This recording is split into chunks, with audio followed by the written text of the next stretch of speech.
Lyrics గురించి వచ్చాం కాబట్టి కొత్త అబ్బాయి Nandakishore. You should be really really thankful to Shekhar garu because Nandakishore, I don't know if is here. He's Nandakishore, you are going to have a great life man. Amazing. నాకు ఆ పాటను వెంటనే సుకుమార్ గారు ఫోన్ చేసి అడిగారు, అసలు నాది అయిన అదిరిపోయింది, ఇది సూపర్ అని. మళ్ళీ అమ్మ పాడతారు, మళ్ళీ ఫోన్ చేశారు, డాలి ఏంటి అసలు వేరేదో చేసేస్తున్నారు మీరు, ఇది శేఖర్ గారి సినిమాలో అసలు వేరేదో ఆయన వేరే ట్రిప్లో చేస్తున్నట్టు అద్భుతంగా ఉందని చెప్పి ఎస్పెషల్గా he asked about lyrics also. Then I told about you. Shekhar garu చెప్పారు, నందకిషోర్ మామూలుగా ఇలా లవ్ సాంగ్స్ అంటే ఇంకే ఎరగదేస్తా అంట. చూస్తే అర్థమవుతుంది. సో ఇది ఎందుకు చెప్తున్నానంటే, నందకిషోర్ అనే అబ్బాయి కుబేర్ అనే సూపర్ డూపర్ బ్లాక్ బస్టర్లో ఎక్స్ట్రాడినరీ పాటలు రాశాడు అని నాకు మాత్రం తెలిసి సరిపోదు, అందరు మ్యూజిక్ డైరెక్టర్స్కి మిగతా డైరెక్టర్స్కి అందరికీ తెలియాలి.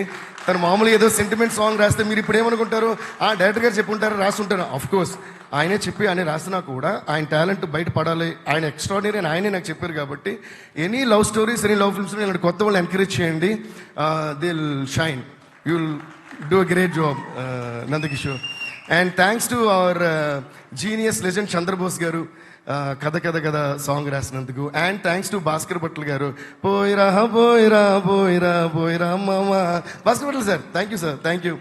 అండ్ అలాగే thanks to Shekhar master, choreographer గురించి మనం we keep forgetting to talk about it. అందులో ఎస్పెషల్గా ఆ స్టెప్ పోయిరా పోయిరా, ఆ స్టెప్ నాకు చాలా నచ్చింది.